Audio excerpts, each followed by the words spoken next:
नमस्कार दोस्तों, स्वागत है आप सभी का हमारे चैनल सुविध्या में। आज की क्लास में हम बात करेंगे वैदिक सभ्यता की। सिंधु घाटी सभ्यता या फिर हड़प्पा सभ्यता के बाद भारतीय संस्कृति तथा सभ्यता का आधार स्तंभ हम किसे कह सकते हैं?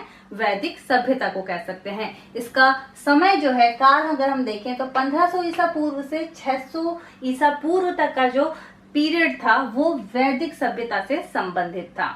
अगर हमने पिछली क्लास में सिंधु घाटी सभ्यता की बात करी जो कि वैदिक सभ्यता से भी प्राचीन है, और जब तक सिंधु घाटी सभ्यता की जानकारी नहीं मिली थी उससे पहले तक ऐसा माना जाता था कि जो भारत की सबसे प्राचीन सभ्यता है वो वैदिक सभ्यता है।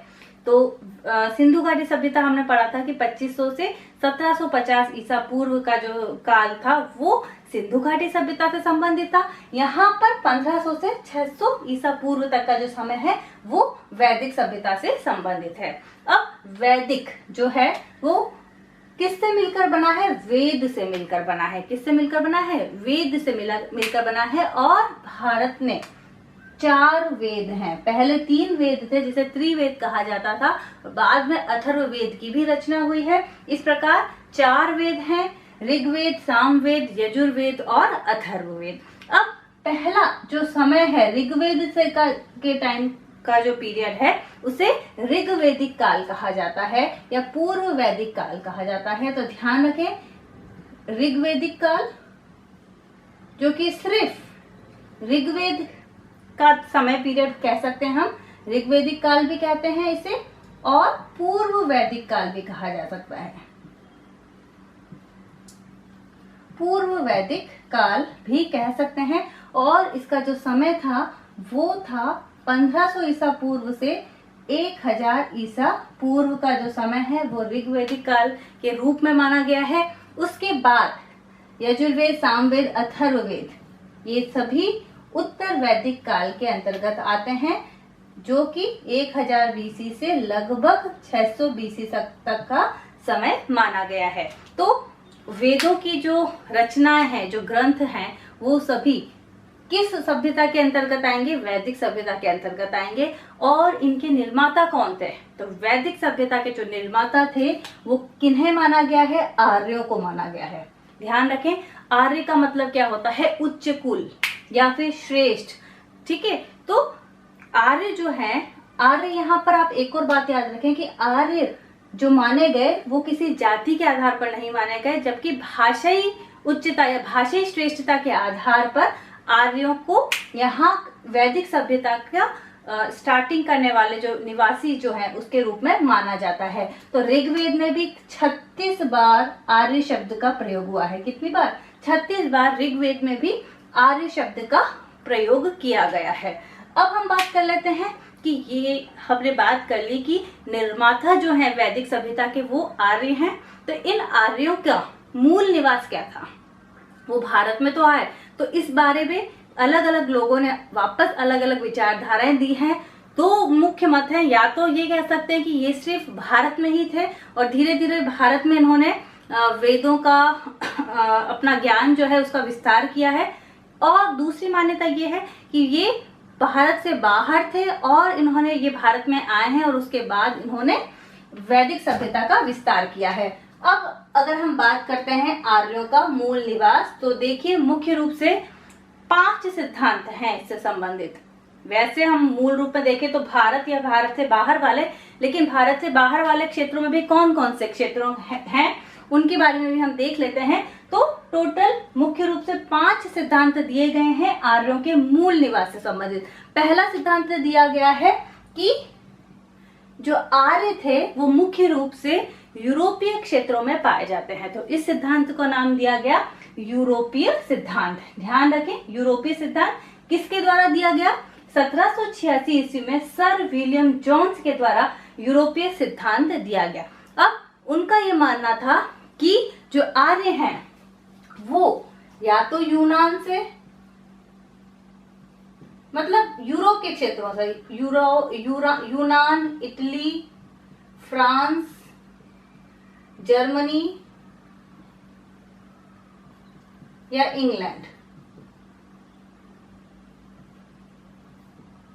तो इन सभी क्षेत्रों से आर्य जो थे वो आए हैं भारत में, एक तो ये बात है। इसके अलावा एक और रीजन ये था कि जैसा कि संस्कृत भाषा में जो आर्यों के द्वारा जो वेद लिखे गए वहां पर पिता के लिए पितृ शब्द या मातृ शब्द का प्रयोग किया जाता है। तो जो यूरोपीय क्षेत्र है वहां पर इसी से मिलते जुलते पैटर या मैटर शब्दों का प्रयोग किया जाता।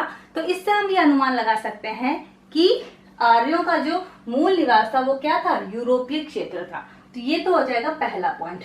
दूसरा जो कि मैक्स मूलर के द्वारा दिया गया, बहुत ही कह सकते हैं कि ये सर्वमान्य साबित हुआ, मध्य एशिया। तो ये भी कहा गया है कि वैदिक सभ्यता के जो निर्माता हैं आर्य, उनका मूल निवास क्या था, मध्य एशिया था। अब मध्य एशिया बताने का कारण क्या था, क्योंकि ईरान का जो ग्रंथ है और जो भारत के ग्रंथ थे उनमें बहुत ज्यादा समानताएं पाई गई। तो ईरान के अवेस्ता जो संत हैं, अवेस्ता जो ग्रंथ हैं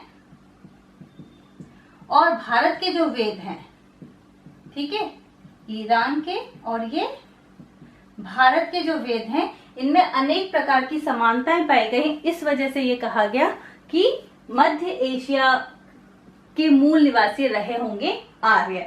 इसी के अलावा इस एरिया मतलब यहाँ पर मध्य एशिया में कुछ ऐसे अवशेष मिले हैं जिससे ये पता चलता है कि उस समय के लोग घोड़े का उपयोग करते थे, पीपल की पूजा करते थे।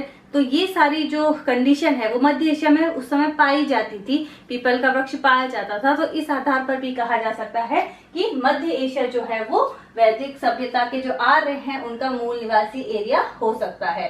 तीसरा, आर्कटिक प्रदेश। आर्कटिक प्रदेश बाल गंगाधर तिलक के द्वारा ये बात कही गई। उन्होंने जब वेदों का अध्ययन किया तो उन्होंने बताया कि वेदों में कई बार 6 महीने रात, 6 महीने दिन, इस प्रकार की व्याख्याएं पढ़ी। तो उस आधार पर उन्होंने बताया कि जरूर उनकी जो शुरुआत होगी वो आर्कटिक प्रदेश से हुई होगी। तो आर्य मूल निवासी कहाँ के हो सकते हैं, आर्कटिक प्रदेश के। ये बात गंगाधर तिलक के द्वारा कही गई।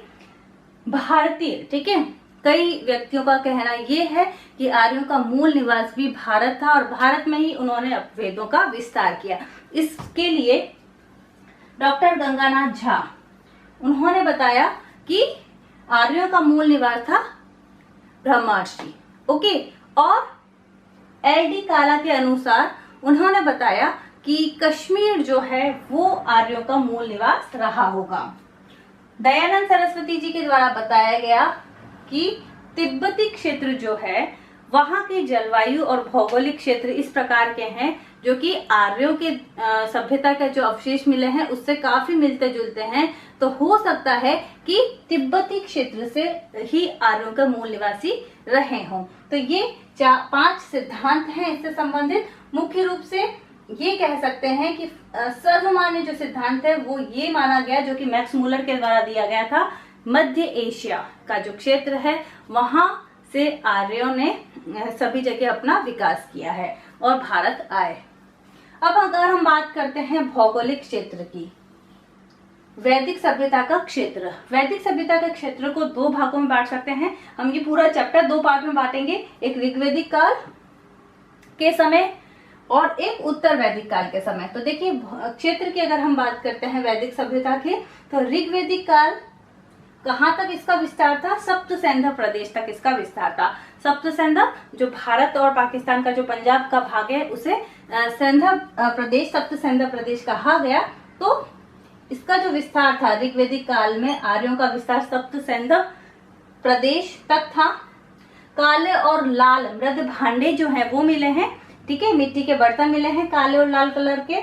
और ऐसा माना जाता है कि ऋग्वैदिक काल में जो लोग थे वो अनेक नदियों की जलवायु से परिचित थे। कौन कौन सी नदियां, जैसे कि काबुल, खुर्रम, गोमल, जिसे पहले गोमती कहा जाता था, स्वात, सिंधु, झेलम, चिनाब, पुरुषनी, रावी, सतलज, गंगा, यमुना, सरस्वती। तो ये ऋग्वैदिक काल से संबंधित क्षेत्र हो जाएंगे। उत्तर वैदिक काल की बात करें तो चित्रित, धूसर, मृदबान बहुत इंपॉर्टेंट है, कई बार एग्जाम में पूछा जाता है। चित्रित, धूसर, मृदबान कौन सी सभ्यता से संबंधित हैं? तो ये वैदिक सभ्यता से संबंधित माने गए हैं। इनका जो विस्तार था वो पंजाब, उत्तर प्रदेश और राजस्थान तक फैला हुआ था। किसकी बात कर रहे हैं हम, उत्तर वैदिक काल की। और शतपथ ब्राह्मण जो ग्रंथ है, क्या नाम है, शतपथ ब्राह्मण, उसमें सदानीरा का भी उल्लेख किया गया है। सदानीरा यानी गंडक नदी का भी प्रयोग किया गया है। ध्यान रखें, सदानीरा गंडक नदी को कहा गया है। इसका मतलब जो गंगा तक का जो क्षेत्र था वहां तक इस सभ्यता का विस्तार हो चुका था। और अगर हम बात करते हैं विंध्याचल पर्वत की जो श्रेणी थी, वो उत्तर वैदिक काल के लोगों का दक्षिणी हिस्सा जो कह सकते हैं वो था। दक्षिणी सीमा जो थी वो क्या थी, विंध्याचल पर्वत। तो ये हमने इसका सिर्फ पहला पार्ट देखा है, बेसिक्स देखे हैं। हमें इनका डिटेल में अध्ययन करना है, वेदों के बारे में, फिर उपवेद, उपनिषद के बारे में पढ़ना है। पूरा का पूरा उत्तर वैदिक काल और ऋग वैदिक काल, उस समय की राजनीतिक प्रक्रियाएं किस प्रकार से चलती थी, उस समय अर्थव्यवस्था कैसी थी, धार्मिक वातावरण किस प्रकार का था और किस प्रकार इस सभ्यता का पतन हुआ, वो हम अगली क्लास में पढ़ेंगे। यहाँ तक अगर आपको अच्छा लगा है वीडियो तो आप इसे लाइक कर सकते हैं, शेयर कर सकते हैं, सब्सक्राइब कर सकते हैं। बहुत बहुत धन्यवाद।